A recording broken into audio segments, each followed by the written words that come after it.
So I'm going to read the question and then read Vesuvius at home and then read the question again. Okay. So the question is, how might a lava step at any time be read as metatextual? Volcanoes be in Sicily and South America.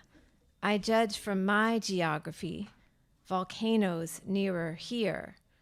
A lava step at any time am I inclined to climb, a crater I may contemplate, Vesuvius at home. So once again, that question is, how might a lava step at any time be read as metatextual? So starting with Jake. Oh, sure. Yeah. Well, I think I'd read it as a metatextual, maybe also in conversation with something that Allen Ginsberg said in his Paris Review in interview, when he was saying, like, what is prophecy? It's not like knowing that such and such date, such and such event happens. It's writing something that another person one day, many years later, may read and feel really intensely and really deeply right there in the moment. And I think that's the lava moment, and the metatextual lava moment inside a poem is just the intensity with which a memory can come back, or an image may hit like a really deep personal place, is tremendous and beautiful. And maybe what this is, so much of this is about, like we were just talking about Danny's question of connecting Dickinson poems, and I had this vision, this memory that I haven't thought about in a long time, of great poet Steve Dalachinsky reading his poems, and he in that particular set, he was experimenting of how to go from one poem into another, just like mash poems on the spot, taking different works of his and mashing them in an improvised manner, and going from one to the other, like in this kind of like a slant way, and that was like almost like a step into a lava, because it brought back this really intense memory of an amazing performance, and that felt like a meta-poetic moment. Wow, so you're going in so many interesting places and complicating the question, which in ways that are really fascinating. And I wonder if there's a way to say it simply. Imagine that you're trying to have a Jake Marmer comment be simplified? Well, I'm trying to say, I'm thinking about I'm teasing. If meta poetry were a new concept. So you're saying something about time that I think is really important.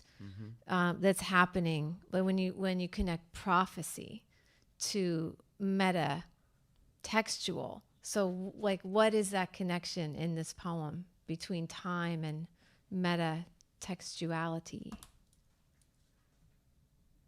Is there? I feel like that's a better question than an answer. Like what is the time of the meta textual? I don't know. It seems like a moment that, just like this moment that's waiting there to open up, a poem to say something about itself, about the process, about a memory. Yeah.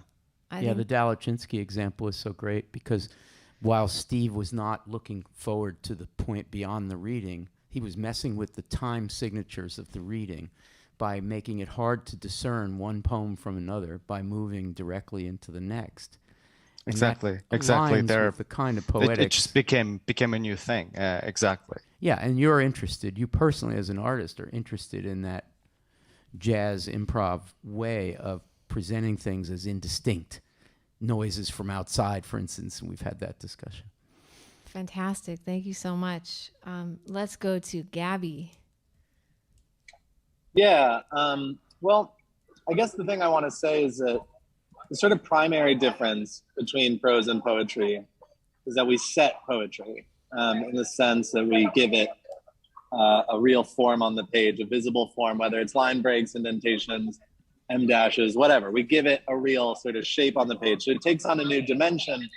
And because of that, moving forward in any poem is less predictable and more formalized than moving in piece of prose, which means that every time you move forward in a poem, you're kind of taking a calculated risk, which is to say there is a kind of unpredictability towards what will happen next because the level of freedom stylistically is higher. And you have a general sense of where you're going to go because poetry is really heavily based on a certain kind of repetition or established form. So because moving forward in a poem is like a calculated risk, it has a sort of potential for heat, no pun intended, in like, you might walk into abstraction, or you might walk into alienation, or you might walk into distance, or some kind of sharp, prickly point that you weren't quite sure was coming, but that was always sort of destined for you to hit. And I think that's kind of what's going on in a lot of step at any time. It seems to me the kind of like movement that one makes, even just at the level of your eyes, from one line to the next. Also, I'm just going to end this by saying that Vesuvius at Home is one of the sort of like all-timer Dickinson lines. Totally is. Fantastic. That's really wonderful. So are you saying that the unpredictability and maybe the risk is mirroring the writing process, and that's one way that it's metatextual? Or no? Well, I think that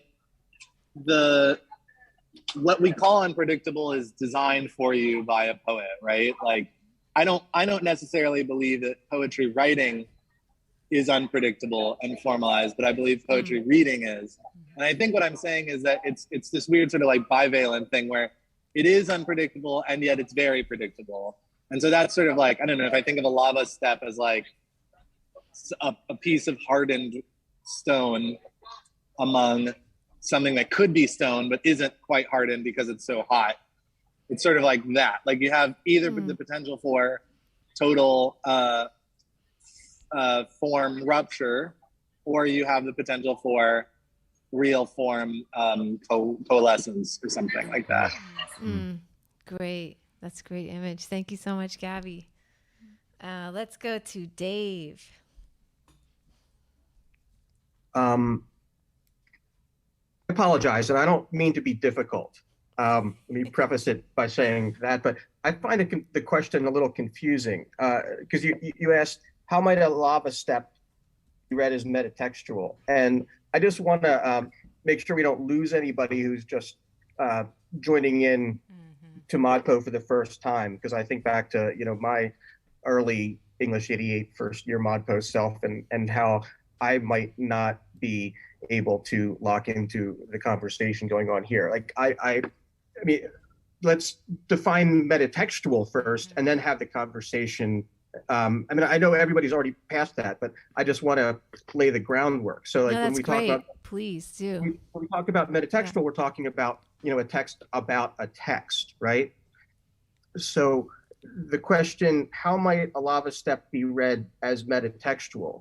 So what exactly is this question asking? How might this poem's use of a lava step be representative of something about the poem itself? Is that a fair statement? Sure. Okay, so I just wanted to lay that out there because I just wanted to make sure. So I still find the question a little bit confusing, but I hope that helps some people understand the point of how poems can use these types of devices as ways to take a step back and look at the poem and see what it's actually doing. Like here, the lava step being read as something about the poem, like a lava step being read as entering into a thought or an idea about something more local rather than something farther away. This is a perfect transition, Dave, to Jenny, whom Lainey asked to tell us how clear or unclear the concept is at this point. Yeah. And I'll just interpose, Dave, that Lainey, at least the way Lainey presented the question to me earlier this week, was a lava step at any time. How might a lava step at any time, that phrase, be read as metapoetic?